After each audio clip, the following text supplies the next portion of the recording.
hallelujah. Ọpẹ́ ńlá ni fún Ọlọ́run, ẹni tó yayọ̀ ṣẹ́gun lórí wa, ẹni tó dá wa sí láti rí Sunday tó gbẹ̀yìn oṣù kẹwàá ọdún 2021. Òní kan gẹ́rẹ́gẹ́ ní ọdún yìí kò oṣù méjì tí yóò fi kọjá lọ, tó jẹ́ 61 days tí a tó fi bọ́ sínú ọdún tuntun.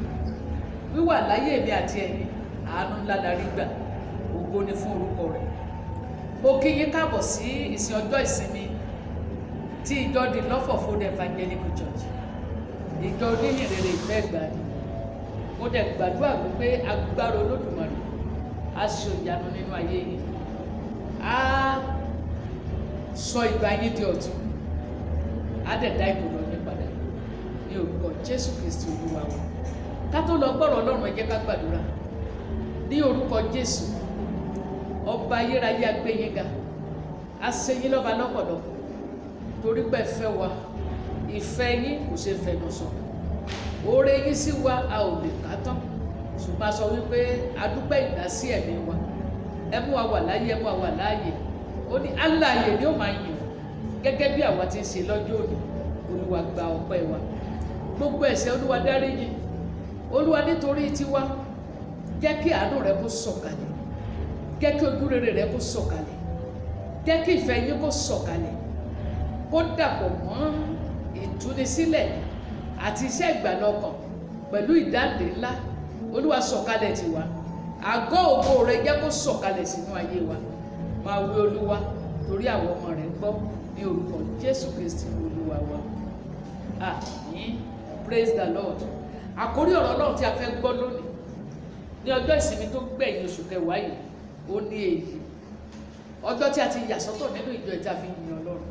Bí ó tilẹ̀ jẹ́ pé ọjọ́ gbogbo, ìṣẹ́jú gbogbo ní ìyìn Ọlọ́run, ṣùgbọ́n Sunday yìí ó jẹ́ Sunday tí a yà sọ́tọ̀ fún ìyìn Ọlọ́run.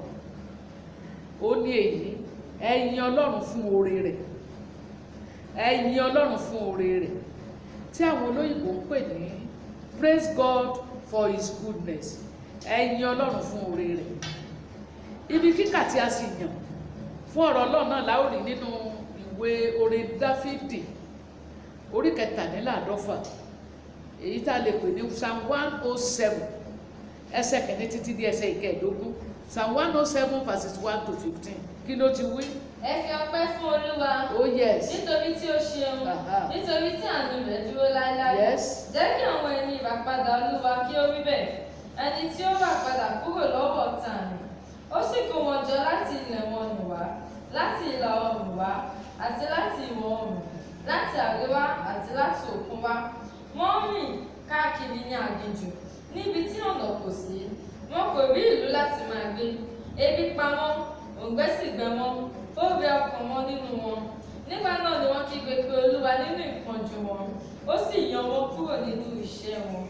Ó mú wọn jáde nípa ọ̀nà títọ́, kí wọn kí ó lè lọ sí ìlú tí wọ́n ò máa gbé. Ènìyàn ìbá máa yin Olúwa nítorí oore rẹ̀ àti nítorí iṣẹ́ ìyanu rẹ̀ sí àwọn ọmọ ènìyàn. Nítorí tí ó tẹ́ ìfẹ́ ọkàn lọ́rùn, ó sì fi ire kún ọkàn tí ebi ń pa. Irú àwọn tí ó jókòó ní òkùnkùn àti ní òjìji ikú, tí a dè nínú ìpọ́njú àti ní ìrìn. Nítorí tí wọ́n ṣọ̀tẹ̀ sí ọ̀rọ̀ Ọlọ́run, wọ́n sì gbọ́n ìmọ̀ ọ̀gá ògo. Nítorí náà ó fi làálàá rẹ àyà wọn sílẹ̀, wọ́n ṣubú kò sì sí olùrànlọ́wọ́. Nígbà náà ni wọ́n kígbe pé Olúwa nínú ìpọ́njú wọn, ó sì gbà wọ́n nínú ìṣẹ́ wọn. Ó mú wọn jáde kúrò nínú òkùnkùn àti òjìji ikú, ó sì fa ìdè wọn já. Ènìyàn ìbá máa yin Olúwa nítorí oore rẹ̀ àti nítorí iṣẹ́ ìyanu rẹ̀ sí àwọn ọmọ ènìyàn. Olúwa kó bùkún kíkà àti gbígbọ́ ọ̀rọ̀ rẹ̀ fún ìgbàlà ọkàn wa. Tí a bá sọ pé kéèyàn mọ rírì ọkàn tàbí kéèyàn ní ìmoore, ó jẹ́ ìṣúra pàtàkì tí ẹnì kọ̀ọ̀kan gbọ́dọ̀ ní. Ìmọrírì tàbí kí èèyàn ní ọkàn ìmoore, ó jẹ́ ìṣúra pàtàkì tí gbogbo ọkàn ẹ̀dá tàbí obìnrin gbọ́dọ̀ ní. Ṣùgbọ́n ṣe wá láàánú pé kì í ṣe gbogbo èèyàn ló ní eléyìí. Ọ̀pọ̀lọpọ̀ ìtì wọn ò tí ẹ̀ múra àti gbà, wọn ò múra àti ní. Then àwọn irú àwọn èèyàn bẹ́ẹ̀ ni Yorùbá ń pè ní irú jẹ́ ní fòbọ̀n. Àwọn tó ṣe pé jẹ́ńgẹ́ lẹ́nu báyìí ni wọ́n mọ̀. irú àwọn èèyàn bẹ́ẹ̀ yẹn wọ́n burú, wọ́n dẹ̀ ṣòro láti bá gbé, torí wọ́n lè sa ọlọ́gbẹ́ nígbàkigbà. Wọn ò ní gbà pọ́n kó o tiẹ̀ wúlò fún wọn fún kankan rí, wọn ò ní gbà kó o tilẹ̀ ṣe wọ́n lóore kankan rí. Kì í ṣe gbogbo èèyàn ló ní ẹ̀mí tí Dáfídì ní ní ìgbà tirẹ̀, nígbà tó ń jagun tó ń ṣẹ́gun kiri. Ìlérí tó ti ṣe nínú ìwé 1 Samuel 18:19 tó ń pẹ̀lú Jónátánì ọmọ Sọ́ọ̀lù ti jọ búra fúnra wọn, tí wọ́n ti jọ ní májẹ̀mú, kò rí àyè múṣẹ àfìgbà tó dé inú ìwé Sámúẹ́lì kejì orí 9 ẹsẹ̀ 1 tó ní ìfọ̀kànbalẹ̀ tí ò sí ogun káàkiri mọ́, ló wá béèrè ǹjẹ́ nìkan kù sí ìdílé Sọ́ọ̀lù síbẹ̀ kémi lè san oore Olúwa fún un nítorí Jónátánì. Mélòó nínú wa ló rántí oore tẹ́nìkan ti ṣe fún ọ rí? Mélòó ló ti ẹ̀rù? Ẹ̀mí tó bá ọ̀pọ̀lọpọ̀ jà lónìí ó ní ẹ̀mí Pọ́tífárì. Ọ̀pọ̀lọpọ̀ ọ̀gá ló jẹ́ wípé kò rántí ohun tí Ọlọ́run ṣe fún nípa ọmọọṣẹ́ rẹ̀, kò rántí ohun rere tó ti pa ọmọọṣẹ́ rẹ̀ yẹn dọ́dọ̀ rẹ̀. Abẹ́mọ̀ pé Pọ́tífárì nínú Genesis 39 Bíbélì látẹsẹ̀ 1 Bíbélì wípé Ọlọ́run wà pẹ̀lú Jósẹ́fù nílé Pọ́tífárì, ohun gbogbo tó ṣe ló dáa. Pọ́tífárì náà dẹ̀ mọ̀ pé Ọlọ́run bùkún fún òun nítorí Jósẹ́fù, débi pé ó fi ẹrú sí olórí ilé rẹ̀, ó fi ẹrú sí alákòóso. Bíbélì ò tiẹ̀ sọ fún wa bó lọ́mọ bí kò lọ́mọ, ṣùgbọ́n a ò gbọ́ kó yan ọmọ rẹ̀, kó yan àbúrò, kò yan àbúrò ìyàwó tàbí ẹ̀gbọ́n ìyàwó, ṣùgbọ́n ẹrú tó fowó ara ẹ̀ rà ó ló fi sí olórí ilé àtàlákòóso. Wọ́n ní kò yẹ lọ́wọ́ wò, ìyàwó ẹ̀ nìkan ni kò fi sí lọ́wọ́. Bẹ́ẹ̀ nìyẹn náà dẹ̀ ṣiṣẹ́ kárakára tí Ọlọ́run dẹ̀ wà pẹ̀lú ẹ̀, ṣùgbọ́n kí lẹ̀mí àìrántí oore, ẹ̀mí àìmọ̀ oore, ẹ̀mí àìmọ̀ rírí ènìyàn, kí ló mú kí Pọ́tífárì ṣe? Gẹ́rẹ́ tí ìyàwó ẹ̀ sọ fún un tó fi ẹ̀sùn Jósẹ́fù kàn, kò tiẹ̀ lè ronú pé ọmọkùnrin yìí máa ṣe báyìí tẹ́lẹ̀. Gbogbo tó wà lọ́kàn rẹ̀ ó ní pé ọmọ yẹn ti dalẹ̀ o, ọmọ yẹn ti ṣe báyìí, ó ti lu àrékérekè fóun, kò sí ohun kan mìíràn. Kí ló yẹ? Kò yẹ fún ìwàláàyè mọ́, ó rán lọ sí ẹ̀wọ̀n gbére. Wo a ò wá tí Jósẹ́fù yẹn wálé ni, ṣùgbọ́n mò ń sọ fún ẹ pé ọ̀rọ̀ ìmoore àti ìmọrírì ohun tí èèyàn bá ṣe fún wa, a ní ọ̀pọ̀lọpọ̀ bẹ́ẹ̀ yẹn. Bẹ́ẹ̀ náà la tún ní ọ̀pọ̀lọpọ̀ bíi Ọ̀símẹ̀, ẹni tó bú Dáfídì ìgbà tó sápò wájú Absalom, tí Sólómọ́nì dẹ̀ pàṣẹ fún gẹ́gẹ́ bàbá rẹ̀ ti fi òfin sílẹ̀ fún kó tó lọ. Àdéhùn èyí ó gbọ́dọ̀ jáde kó Jerusalem, níjọ́ tó bá jáde kó Jerusalem ìjọ yẹn ló máa kú. Ṣùgbọ́n torí pé ẹrú rẹ̀ kan sá lọ, ó dẹ̀ ní ẹrú tó pọ̀, torí pé ẹrú rẹ̀ sá lọ, ó dẹ̀ lé ẹrú yẹn lọ. Ọ̀tí tó bá pa á ló wà lọ́kàn rẹ̀, ọ̀tí tí wọ́n bá gbé ní dídè, ọ̀tí tí wọ́n bá yí ẹ̀jẹ̀, ọ̀tí tí ò lè gbérí mọ́, ọ̀tí tí wọ́n fògo rẹ̀ ṣàwàdà. Nípasẹ̀ bẹ́ẹ̀ ògán parí ẹ̀mí rẹ̀ síbẹ̀, ògán kúkú òjijì. Kí ni tí mo ń sọ jáde? Ohun tó tọ́ fún èmi àti ìwọ ni pé ká mọ rírì oore Ọlọ́run. Òun náà ni mo sọ wípé ẹ̀yin Ọlọ́run fún iṣẹ́ oore rẹ̀, a gbọ́dọ̀ yìn fún oore rẹ̀. Mo wá sọ pé àwọn kan wà tí ò mọ oore, kò sí, wọn ò mọ rírì Ọlọ́run. A rò pé táwọn jẹ́ ohun táwọn ní nípa agbára wọn àtàkìtìyàn wọn ni. Wọ́n ti gbàgbọ́ pé bí Pọ́ọ̀lù ń pè tí Àpólò ń bomirin láìsí ìbùsí Ọlọ́run bẹ̀, asán ni. Ẹ̀mí tí mo oore kó lu àkójọ kó fi sínú ayé wa. Ẹni tí ò bá mọ oore á ní ẹ̀mí ìmọ̀tara ẹni nìkan, tara rẹ̀ nìkan ṣoṣo ló máa rò. Èrò ọkàn rẹ̀ ní kí gbogbo àgbáyé di tiẹ̀, èrò ọkàn rẹ̀ ní kó kó ìṣúra jọ fóun àti irú ọmọ rẹ̀, èrò ọkàn rẹ̀ ní kó lo ògo ènìyàn mọ́ tiẹ̀.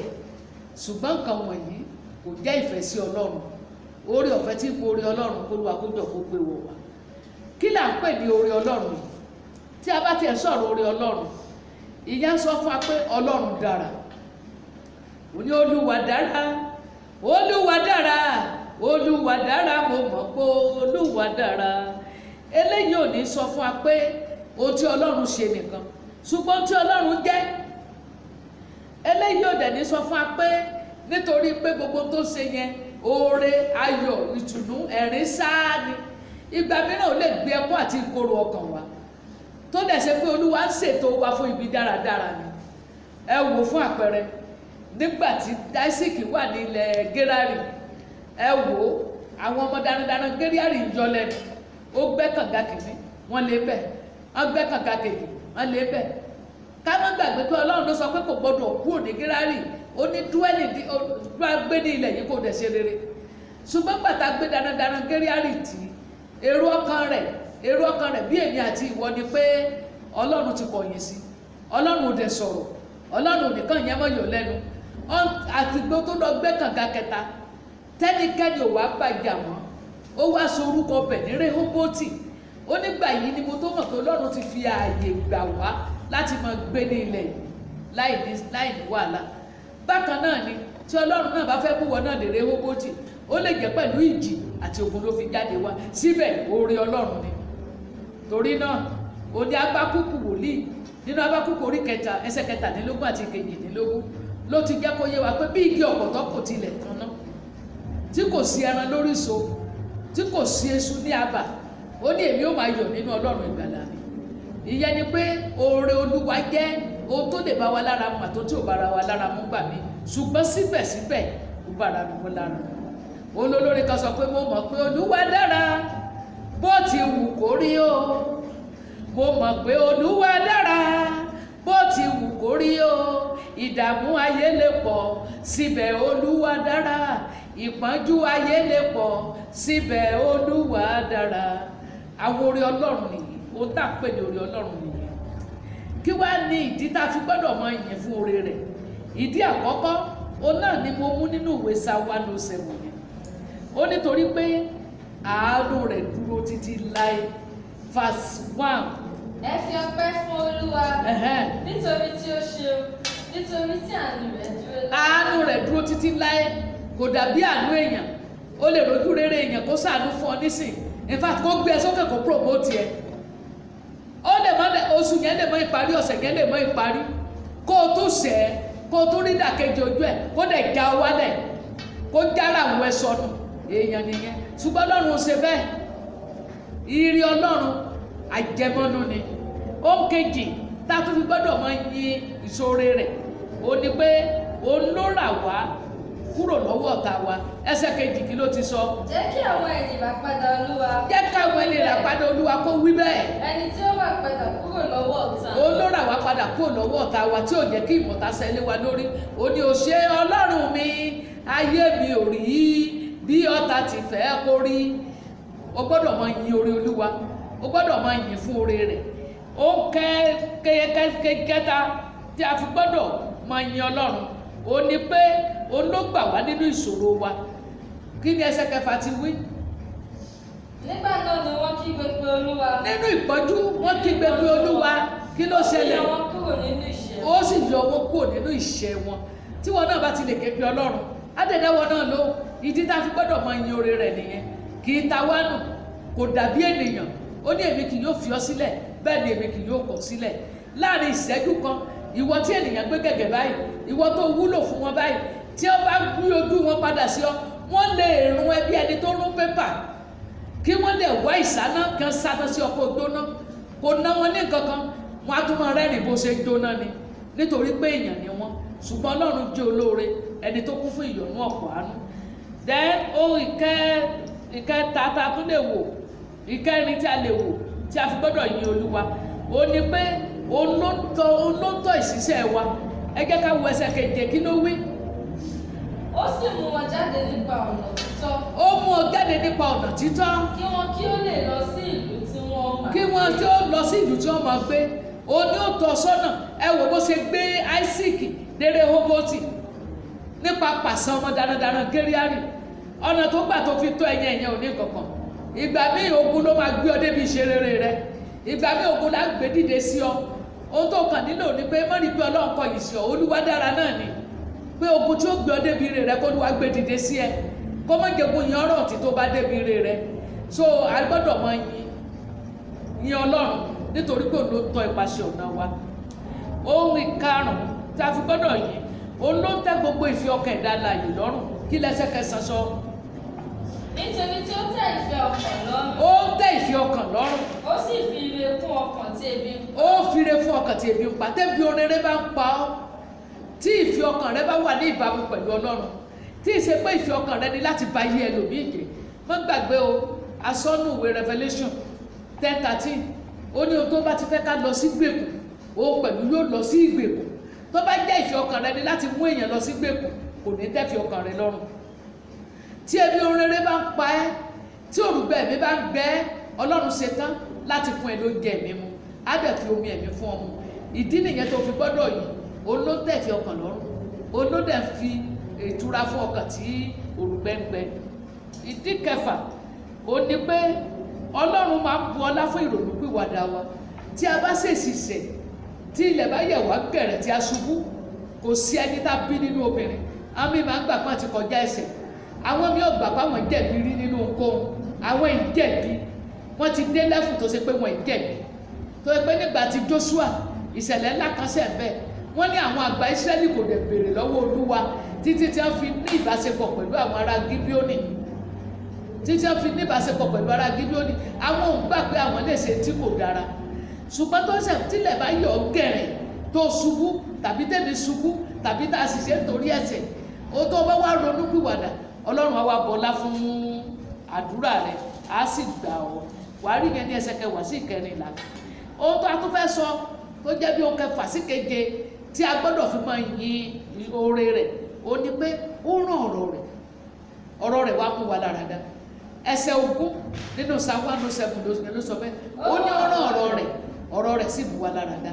Ìyẹn ni pé agbára tó ń bẹ nínú ọ̀rọ̀ rẹ̀, bó o ti ń gbọ́ mi, á wú ọkàn rẹ̀ sàn, á mú ìyípadà dé bá ọ. Ìwọ náà wà ríra rẹ̀, ẹ gbọ́, ṣé mo mọ̀ọ́re lóòótọ́? Ṣé mo bá ẹnìkan sọ̀rọ̀ nígbà kan, mo ní kí ló dé òmọ tó ṣẹlẹ̀ lánàá, ó ní mọ́mí ẹ̀jọ̀ ẹ má bínú, ohun ìrántí tó tí wọ́n ṣe fóònù lánàá mọ́, ohun ìrántí àmúni nǹkan burúkú ni. So ìwọ náà wá ní ìyípadà, ìwọ náà lè mọ rántí oore Olúwa, wà lè mọ yin Olúwa ní ìgbà gbogbo. Tó bá wá rí báyẹn èèyàn mi, kí ni táwa gan lè ṣe láti jẹ́ kí oore yìí kó tẹ̀síwájú? Kí la lè ṣe láti wà nínú ìwé ìyọ́nú Ọlọ́run? Kí la lè ṣe láti gbéra wa wọnú ojú rere Ọlọ́run? Ohun àkọ́kọ́ ni pé ká máa yìn. Ibi kíkà wa yẹn ẹsẹ̀ 8, 9 àti 11, ó ní èèyàn ìbá máa yin Olúwa nítorí oore rẹ̀ àti nítorí iṣẹ́ ìyanu ẹ̀sìn ọmọ ènìyàn. A gbọ́dọ̀ máa yìn ní ojoojúmọ́. Ọ̀nà 3 ló ti sọ ní chapter yìí nínú orí yẹn. Nígbà tó dé Psalm 145:2, ó tún sọ kan bẹ́ẹ̀.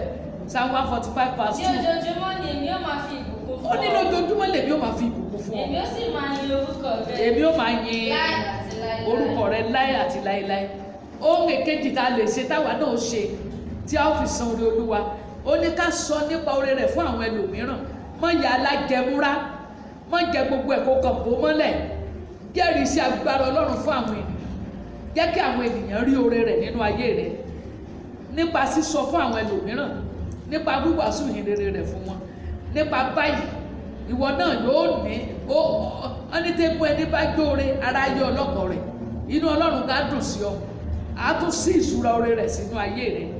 Àtó bá ka Psalm 145 yẹn 5-6, ìwọ náà lè kà fúnra rẹ̀. Ohun ìkẹta tá láti ṣe, ó ní pé ká sìn pẹ̀lú gbogbo ọkàn wa.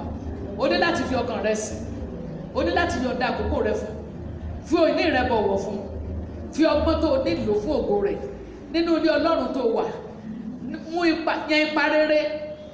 Yan ipa rere láti sin Ọlọ́run. Tó bá yan ipa rere láti sin Ọlọ́run, òun gbòòrò sí nínú Olúwa. Ó tún jẹ́ kí ìbáṣepọ̀ ìwọ àti ìwọ Ọlọ́run kó dánmọ́rán sí.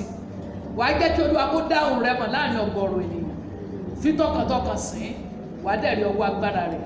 Ohun ìkẹrin tèmi àti wọ́n ní láti ṣe, ó ní ká fi ọ̀nà wa lé lọ́wọ́ kó bá lè tọ́ ipa ọṣẹ wa. Mo fẹ́ ka Psalm 37:5. Kí ló ti wí? Fi ọ̀nà rẹ lé Olúwa lọ́wọ́. Fọ̀nà rẹ lé Olúwa lọ́wọ́. Gbẹ́kẹ̀lé pẹ̀lú. Ó ní kó gbẹ́kẹ̀lé. Òun ó sì mú ṣẹ. Yóò sì mú ipa ọ̀nà rẹ ní rere ṣẹ. Jeremiah 10:23. Olúwa. Èmi mọ̀ pé. Ó ní tó dá èmi lójú, wòlíì ló sọ bẹ́ẹ̀, èmi náà sọ pé ó dá mi lójú pé. Ọ̀nà ènìyàn kò sí nípa ara rẹ̀. Ọ̀nà èèyàn ò sí nípa ara rẹ̀. Kò sí nípa ènìyàn tí. Kò sí ọlọ́gbọ́n. Kò sí ẹni náà. Kò sí ìránṣẹ́ Ọlọ́run hàn. Bó ti wù kó jẹ́ tó lè tọ́ ipa ọ̀nà rẹ̀. Àfi ẹni tí Ọlọ́run bá tọ́, Olúwa yóò sì tọ́. Níparí, o ní láti gbé ìgbé ayé rẹ láti fi ọlá fún Ọlọ́run, láti yin orúkọ rẹ̀ lógo. O gbọ́dọ̀ gbé ìgbé ayé rẹ láti fi ọlá fún Ọlọ́run àti láti yin orúkọ rẹ̀ lógo. Nígbà tí mo wà nínú ìwé John orí kìíní, ẹsẹ̀ kẹta ó sọ pé láti tètè kọ́sẹ̀ ní ọ̀rọ̀ wa, nígbà tá a dọ́dọ̀ ẹsẹ̀ kẹta, ó ní nínú rẹ̀ la dá ohun gbogbo, lẹ́yìn rẹ̀ a kò dá ohun kan. Nínú ohun tí a dá, ó ní ọ̀rọ̀ náà sì ní ìyè aráyé, ìyè náà sì ní ìmọ́lẹ̀ ayé, ó ní ìmọ́lẹ̀ náà sì mọ́lẹ̀ ní òkùnkùn. Ẹsẹ̀ karùn-ún nìyẹn, ó ní òkùnkùn kò lè borí rẹ̀. Ohun tí Jésù jẹ́rìí gẹ́rẹ́ tí wọn náà bá ti fàyè rẹ̀ fún Jésù, agbára àti agbádá ìmọ́lẹ̀ yìí agbéwò ẹ̀, it's automatic. Tó bá ti fàyè ẹ̀ fún Jésù, ìwọ náà gba agbádá àti agbára ìmọ́lẹ̀ Ọlọ́run sínú ayé rẹ̀ nìyẹn. Ìyẹn ló wá sọ fún wa nínú ìwé Mátíù, Jésù fúnra ẹ̀ ló fẹnu ara ẹ̀ sọ, orí 5 ẹsẹ̀ 14 dé 15, bó ṣe lè gbégbé ayé rẹ̀ tó fi bọlá fún Ọlọ́run, tó fi yìn. Yes, kí ló ti wí? Ẹ̀yin ni ìmọ́lẹ̀ ayé. Yes. Ìlú tí a tẹ̀dó lórí òkè Yes, kò lè farasin. Bẹ́ẹ̀ ni a kì í tan fìtílà tàn kí a fi sábẹ́ òṣùwọ̀n, bí kò ṣe sórí ọ̀pá fìtílà, a sì fi ìmọ́lẹ̀ fún gbogbo ẹni tí ń bẹ Fún gbogbo àwọn tó ń gbé. Yes. Ẹ jẹ́ kí ìmọ́lẹ̀ yín kí ó Jẹ́ kí ìmọ́lẹ̀ rẹ kó mọ́lẹ̀ tó bẹ́ẹ̀ gẹ́ níwájú ènìyàn, níwájú gbogbo kí ènìyàn. wọn kí ó lè máa rí iṣẹ́ rere Kán lè rí iṣẹ́ rere yín, kí wọn kí ó lè máa yin bàbá yín. kán sì lè tí ń yin bẹ bàbá yín tí ń bẹ lọ́run lógo. Ohun tèmi àtẹ̀yin ní láti ṣe nìyẹn. Ohun tí èmi àti ẹ̀yin láti kí ni láti ṣe nìyẹn. Àwa ní ìmọ́lẹ̀ ayé. Ìlú tí a tẹ̀dó sórí òkè kò lè farasin. Jésù gbé agbádá ìmọ́lẹ̀ ayé yẹn wọ̀ wá ni. Kí ìwà àti ìṣe rẹ kó wàásù Kristi. Níbi iṣẹ́ kó wàásù Kristi. Níbikíbi tó wà kó wàásù Kristi. Ìwọ obìnrin nílé ọkọ rẹ wàásù Kristi. Ìwọ ọkùnrin nílé àná níbi iṣẹ́ rẹ, láàrin àwùjọ, láàrin ẹbí, jẹ́ kí ìmọ́lẹ̀ Kristi farahàn. Wọn yìí gbé gbàgbọ́ pamọ́ sí kọ́nà, ó ní gbé jáde. Ìgbàgbọ́ yìí gbé kọ́nà, gbé gbàgbọ́ rẹ jáde. Tí ìwọ bá jí ọmọ Ọlọ́run nítòótọ́, ó di ìmọ́lẹ̀ tí ayé rí, wá sì tẹ ìmọ́lẹ̀ láàrin òkùnkùn ayé. Nígbà yìí la yóò yin bàbá rẹ tí ń bẹ lọ́run lógo. Gbé ìgbé ayé rẹ láti yin Ọlọ́run lógo. Nípa bẹ́ẹ̀, ó mọ rírì oore rẹ̀, bẹ́ẹ̀ lóore rẹ̀ yóò mọ̀ pọ̀ sí nínú ayé rẹ̀. Mo wá gbàdúrà lórúkọ Jésù ti Násárẹ́tì. Gbogbo wa pátá, Olúwa kó fún wa ní ẹ̀mí ìmoore. Lórúkọ Jésù, ẹ̀mí tí yin Ọlọ́run, Olúwa kó gbé wọ̀ wá. Ohun tí mo tún sọ ni pé ìmọ́lẹ̀ ayé kó wọnú ayé wa lọ. Kó sọ wá di àwa wá gan di ìmọ́lẹ̀ tó ń tàn láàrin òkùnkùn ayé. Èyí tí iṣẹ́ wa yóò gbé ògo bá Ọlọ́run.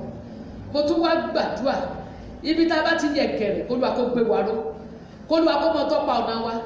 Olúwa kó fi ààbò rẹ̀ bò wá. Kì í ṣe bẹ́ẹ̀ yẹn nìkan.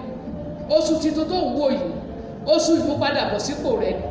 Gbogbo tó ti pàdánù láti January wọ October, mo sọ lórúkọ Jésù gẹ́gẹ́ bí ikọ̀ àti ìrújú rẹ̀. Olúwa yóò ṣàmọ̀jọ fún ọ. Olúwa yóò dá ìkòlọ̀ rẹ padà. Níbi tí ayé rẹ ti fọ́nká sí, níbi tí ọ̀rọ̀ ọmọ rẹ ti fọ́nká sí, níbi tó ti ṣe tiẹ̀ ti fọ́nká sí, tí wọ́n gan rorò tó ga, tó dẹ̀ mọ́ bó ti ṣàjọ. Olúwa yóò ṣà ọjọ́ lónìí. Olúwa yóò sùn ẹ́ pọ̀ sójú kan. Bẹ́ẹ̀ ni yóò sì fi orúkọ tuntun fún ọ. Lórúkọ Jésù pẹ̀lú ayọ̀ àti àlàáfíà ló fi wọnú oṣù. Ire àti àánú Ọlọ́run ló fi pàdé oṣù tuntun yìí. Bẹ́ẹ̀ ni kó rí. Ayọ̀ tó fi bẹ̀rẹ̀ ọdún yìí, orin ayọ̀ ló kọ jáde kó bẹ̀. Ó lèmi náà máa kọ jáde bí mo ti gbà fún ni kó rí fún mi ní orúkọ ńlá Jésù Kristi Olúwa wa. A ó pàdé ní oṣù tó ń bọ̀. God bless you.